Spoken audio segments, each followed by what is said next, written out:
의원입니다. 우리 김장수 정인에게 묻겠습니다. 예. 세월호 사고 당일날 대통령으로부터 4번의 전화 지시를 받고 예. 또 3번의 전화 보고를 한 걸로 되어 있습니다.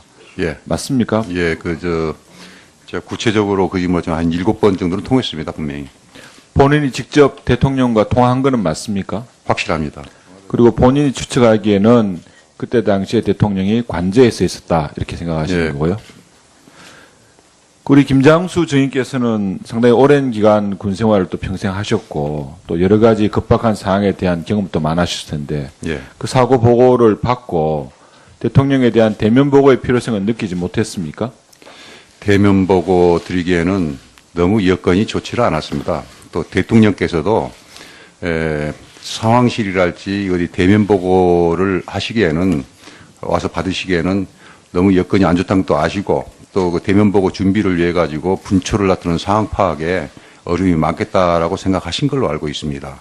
또 제가 안보실장인 제가 상황실에 꼭 있어야 하는데 자리를 떠가지고 대면 보고하러 관저로 가는 그것도 맞지 않다고 저는 생각하고 서면 보고와 유선 보고로서 가름을 했습니다. 알겠습니다. 우리 김석균 증인에게 묻겠습니다. 증인 10시 30분에 대통령의 전화 지시를 받으셨죠. 전국의 특공대를 다 동원해서라도 한 사람 희생자 없이 구조하라고. 네. 그 현장에 출동하는 기간 중이었었고요. 예. 몇 시쯤 현장에 도착했습니까? 제가 사고 해역에 한 12시 20분경 도착했습니다. 그 전에 그때 당시에 행자부 장관이었던 강병균 장관하고 통화한 적이 있습니까? 기억이 잘 없습니다.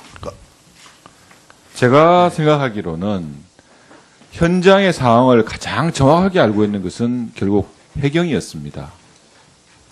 해경으로부터 정확한 현장 보고를 토대로 보고를 받아야 청와대 등 전 정부 부처에 적극적이고 신속한 대처, 또 신속한 어떤 그런 총력 대응이 가능했다고 생각을 하는데 그때 당시 해경청장으로서 현장 보고의 혼선이라든지 이런 부분에 대해서 어떤 책임감을 느끼지는 않았습니까? 저희가 그 상황이 일어나면은 어떤 상황 전파 라인이 있습니다. 그래서 이거는 청와대부터 시작해서 관련 그 유관 부처까지 일괄적으로 다 상황 전파가 되기 때문에 저희가 그 어떤 직접 전화 보고를 드린다든지 그런 체제가 아닙니다. 그때 당시에 사실은 간부 후보생 졸업식에 당시 장관이 참석을 하고 있었고 그 상황에서 현장 임장이 필요하다는 판단하에 아마 우리 김석균 당시 해경청장과 통화를 같이 했었는데 당시 우리 정인께서도 정확한 현장 상황에 대한 파악이 없었다 하는 그런 판단이 있고 또 세월호 조사 이후에도 해경의 현장 조사 현장 보고 판단이라든지 이런 것들이 상당히 미흡한 점이 있었다는 점이 있어서 지적을 하고 싶고요. 10시 30분 이후에 그럼 청와대하고는 어떤 라인을 가지고 보고와 상황 지시를 받으셨습니까? 그 상황 저희가 전파하는 그 라인을 통해서 계속 이렇게 상황이 전파가 됐고 어떤 직접적인 지시라든지 그런 거는 저는 받지를 않았습니다. 알겠습니다. 우리 김영재 증인 오늘 여러 의원들께서 지적을 하고 계십니다. 좀 더 내용을 확실하게 하기 위해서 네. 처음 청와대를 방문한 것이 언제죠? 14년 2월 맞습니까? 그렇게 기억하고 있습니다. 그러면 14년 2월 이후에 모두 몇 번 정도 방문하셨습니까? 아까 말씀드렸듯이 10번은 아니고요.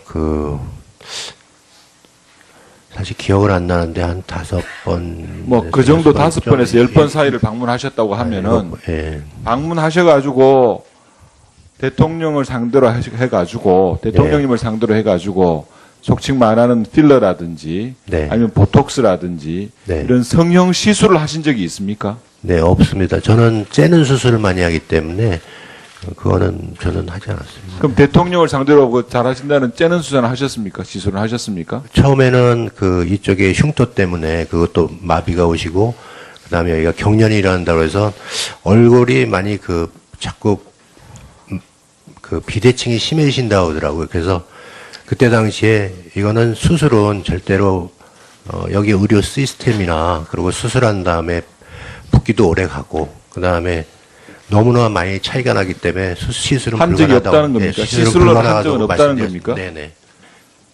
이렇게 한번 물어보겠습니다. 어쨌든 우리 김영재 증인이 네. 이 비선 의료의 한 부분으로서 네.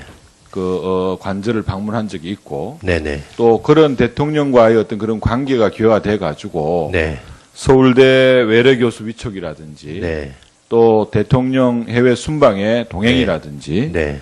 또 처가 운영하는 YJ 콥스 메디컬 봉합사 관련해 가지고 네. 산자부 15억 관련의 어떤 연구 대상 지정이라든지 또 존 제이콥스의 화장품 청와대 납품이라든지 네. 이런 등등의 특혜를 받은 사실에 대해서는 인정하십니까?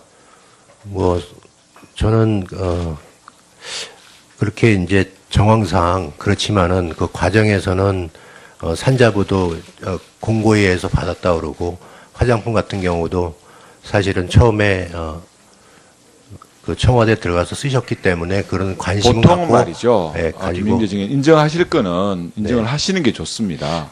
뭐 특혜라고 제가 여러 말씀드린 가지 뒤에 나왔던 제가 말씀드렸던 그런 사항들이 일목요연하게 아무런 장애물 없이 그렇게 신속하게 진행될 수 있는 이면에는 김영재 증인과의 아니면 최순실과의 어떤 그런 돈독한 관계라면 그런 관계가 아마 많이 작용을 했다고 저는 생각을 네, 하거든요. 저도 뭐 그거는 부인하지 않겠습니다. 근데 과정상 뭐 특별한 말도 안 되는 특혜라든지 그리고 사실은 그 중동 그 문제도 그 이미 민간 쪽에서 저희가 그 추진을 했기 때문에 그리고 그 UAE의 보건청 차관 대우께서 저희께 좋다고 그래가지고 아부다비하고 그 두바이에 도입하고 싶다고 그래서 그때 제안서를 드리고 그런 과정이 많이 생략되고 사실은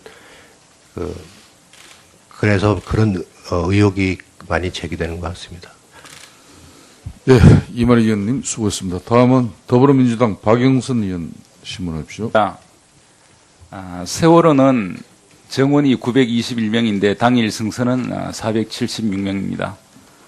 그런데 화물 적재 승인량은 987톤인데 당일 적재량이 2,215톤이었습니다. 1,200톤 초과하는데요. 1,200톤 초과면 60km 사람으로 해서 2만 명이 해당됩니다. 그러니까 사람으로 치면 2만 명이 더 탄 겁니다. 이런 그 엄청난 것 때문에 이런 사고가 났는데요. 당시 그 278톤이 철근이 있었는데 이것이 제주 해군 기지용이라는 그런 의혹이 있습니다. 그 김장수 증인 혹시 이 얘기를 들어본 적 있습니까? 그 언론에 잠깐 나온 것을 제가 한번 들은 기억이 납니다. 그러나 그때 당시에 제주 해군 기지가 거의 완성 단계 아니었나라는 생각이 좀 들어가는데요. 여객선에다가 그 철근을 옮겨서 그 실은다는 것은 아마 상식적으로는 이해가 가지를 않습니다. 확인을 해보셨습니까? 확인을 못했습니다. 지금 확인된 것이 1228톤 초가 적재가 됐다, 화물이. 예. 2만 명에 해당되는 무게가 더 적재가 됐다. 이건 확인된 내용입니다. 화물선 그 여객선을 일본에서 도입해야 가지고 그 청해진 해운에서 아주 자기들 마음대로 이거를 고쳐 가지고 했다. 많이 실을 수 있도록 했다. 그 이야기는 들었습니다. 예, 그리고 그 이후에 그 제주 해군 기지 공사가 좀 중단되거나 늦어졌다 이런 의혹도 있습니다. 그거 확인해 보셨습니까? 278톤의 그 제가 확인 안 했습니다. 우선 278톤의 철근 가지고 제주 해군기지 건설에 차질이 있다는 것은 좀 이해가 안 갑니다. 어쨌든 이 세월호에 대해서 예. 지금 오랜 시간이 지난 지금에도 이렇게 의혹이 있고 예. 국민들이 궁금해하지 않습니까? 이런 부분을 충분히 조사하셔가지고 나중에 서면으로 답변해 주시기를 바랍니다. 그 만일 말입니다. 만일 그 여객선에 278톤이라는 철근을 싣고 왔다면 그건 처음서부터 시작이 잘못된 것으로 생각이 됩니다. 어쨌든 지금 철근 문제가 아니고 종합적으로 1200톤이 초가 적재된 것은 사실이거든요. 예. 이 자체가 무지하게 이제 잘못된 거죠. 엄청나게 잘못된 것인데 총체적인 그 잘못이 있어서 이런 사고가 난 것으로 보는데요. 우리 그 김석균 증인 그 세월호 당시에 무슨 일을 하고 있었습니까? 저는 사무실에서 이렇게 그 직무를 보고 있다가 그 보고를 받았습니다. 우리 해경청장께서 현장에 나가서 직접 지휘할 생각은 안 하셨습니까? 일단 사고 나면 상황 관리가 제일 우선입니다. 그 현장도 중요하지만 일단 상황을 그 관리를 하고 상황 지휘를 하는 게 우선시돼요. 이 사건으로 목포의 영예 123 정장인 김경일 경위가 기소가 돼서 징역 3년이 확정이 됐습니다. 이 김경일 경위는 퇴선 유도 지시를 하지 않고도 마치 유도하라는 지시를 한 것처럼 했고 또 허위로 함정일지를 허위로 작성한 혐의도 받고 있는데 지금 이런 사건이 났다면 우리 김석균 청장께서는 어떻게 행동하시겠습니까? 저희가 그 사고가 나면 어떤 그 사고 대응 매뉴얼에 따라 가지고 이렇게 계속 사고를 대응을 하는데 저희가 그 시간이 워낙 이렇게 그 상황은 빨리 이제 급박하게 진행되는 상황이라서 저희가 그 어떤 주어진 상황에서 대응을 하는 데는 상당히 어려움이 많았습니다. 퇴선을 시켜야 된다는 생각은 안 하셨습니까? 저희가 뭐 그런 어떤 그 지시도 내려가고 했지만 기본적으로 앞에 그 오전에 그 질의 때 말씀대로 어떤 퇴선 명령의 제1 그 어떤 권한자는 그 선장입니다. 선장이 일단 먼저 그 배 사정을 제일 알고 그 다음에 구조세력은 차후에 이제 대응을 하는. 선장이 그 상황을 정확히 모를 수, 그러면 해경은 뭐 하는 겁니까? 해경은 왜 필요하고 군은 왜 필요하고 선장한테 맡겨둘 것 같으면 경찰이 필요 없는 거 아닙니까? 저희가 그 뒤에 저희가 어쨌든 구조 세력은 가는데 시차가 있을 수 있다는 얘기입니다. 시차가 있습니다. 저희가 그래서 지난번 사고에서도 한 30분 저희가 보고를 받고 30분 후에 이제 출동을 지금 하는데 1, 2, 3 정장이 징역 3년 선고됐을 뿐만 아니라 그 외 경찰관 12명이 벌금형을 선고받았습니다. 물론 제대로 하여튼 훈련이 전혀 안 돼 있다 이렇게 볼 수가 있거든요. 저희가 그런 점에 대해서 인정을 하십니까? 저희가 뭐 전혀 훈련이 안 돼 있다는 그 말씀에 대해서는 제가 동의를 못 하겠고요. 저희가 사고는 사고 대응 훈련은 수시로 합니다. 지난 그때 그러면 그 김석균 청장님 지금 잘했다고 생각하십니까? 전혀 잘못이 없다 그래 생각하시는 거예요? 제가 뭐 그런 취지로 말씀드린 게 아니라 제가 있는 대로 그대로 말씀을 드리는 겁니다. 하여튼 다시는 이런 그 사고가 나지 않기를 바라는 마음이고요. 그리고 차광열 증인께 묻겠습니다. 지금 차운병원이 회원제로 운영이 되고 있습니까? 네. 그 회원권이 얼마 정도입니까? 뭐 여러 종류가 있습니다. 1억 5천 1억 5천, 1억 7천 여러 종류가 있습니까? 그러면 최순실은 거기에 그 회원권을 갖고 있었습니까? 네, 갖고 있지 않습니다. 갖고 있지 않았습니까? 그 박근혜 대통령 회원권 갖고 있었습니까? 네, 갖고 있지 않았습니다. 그런데 어떻게 거기서 진료를 받았죠?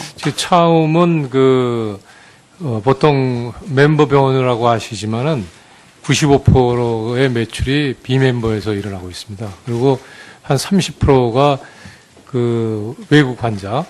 그래서 멤버는 한 300. 알겠습니다. 최순실은 언제부터 알았습니까? 제가 잘 모릅니다. 차홍병원이 최순실이 최근까지 거주한 청담동 PM+에 입주했던 건 맞습니까? 신문에서 봤습니다. 아니, 맞습니까? 아닙니까? 네, 제가 확인은 못하고 신문에서 봤습니다. 그리고 그 부인께서 최순실의 언니 최순득이 사는 그 아파트에 같이 거주하고 있죠. 요번에 알았습니다. 그러니까 같이 거주하고 있는 건 사실이죠.